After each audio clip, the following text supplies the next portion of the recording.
Bonjour et bienvenue sur Courtier Malin. Dans cette vidéo, nous allons aborder un point spécifique du financement, à savoir « Je fais bâtir ». En effet, la particularité est que le temps de la construction, vous allez devoir vous loger, soit en restant dans votre bien actuel ou en payant un loyer. Donc en termes de financement, cela veut dire crédit relais et ou différé d'amortissement sur une période qui peut être assez longue et ce que les banquiers n'aiment pas trop.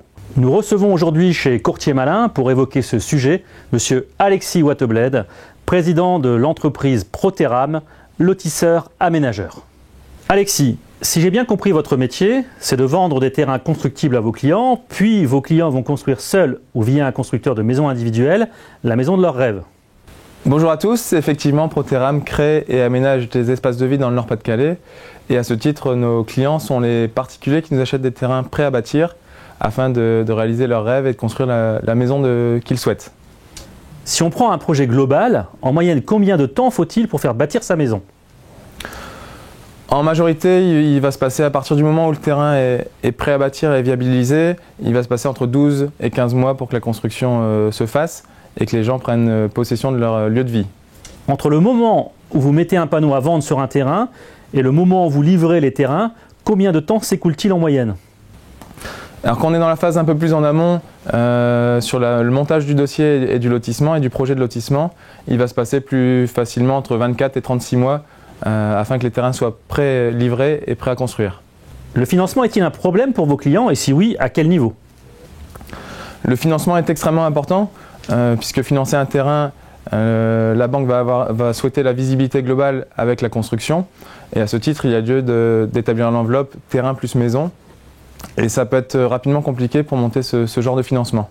Alexis, quand on achète un terrain, à quoi faut-il faire attention? Il y a de nombreux paramètres auxquels il faut être attentif. Tout d'abord la viabilité du terrain et les amenées de réseau sur le site. Également l'exposition du terrain. L'ensoleillement fait partie des critères très importants aujourd'hui dans la construction. Également la largeur de façade, la longueur du terrain, le dénivelé sur le site. Toutes ces choses-là sont vraiment des éléments auxquels il faut être attentif. Peut-on construire ce que l'on veut sur un terrain? Alors non, sur nos opérations, nous essayons d'avoir quelque chose de... Nous travaillons ça avec les collectivités et avec les administrations et nous essayons d'avoir quelque chose d'homogène afin que le quartier que nous créons s'intègre au mieux à l'environnement et à l'existant. Et donc à ce titre, nous travaillons un règlement plus ou moins contraint, mais qui permet de garder une homogénéité sur l'ensemble de l'opération. Alexis, pouvez-vous nous donner quelques astuces afin de bien acheter son terrain? La première astuce pour être sûr de son choix quand on souhaite acheter un terrain à bâtir et faire construire, c'est d'être sûr de la localité et de la ville dans laquelle on souhaite s'implanter.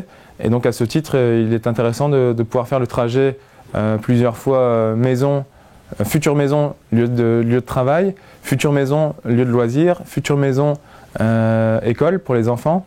Et cet exercice, c'est quelque chose de primordial pour moi pour être sûr de son choix et auquel il faut rajouter tous les éléments que j'évoquais juste avant, à savoir l'exposition du terrain, la façade du terrain et tous ces éléments qui sont très importants. C'est pour ça aussi que quand on lance une opération d'aménagement, être dans les premiers à réserver le terrain et le lot peut être quelque chose de très important pour être sûr de son choix.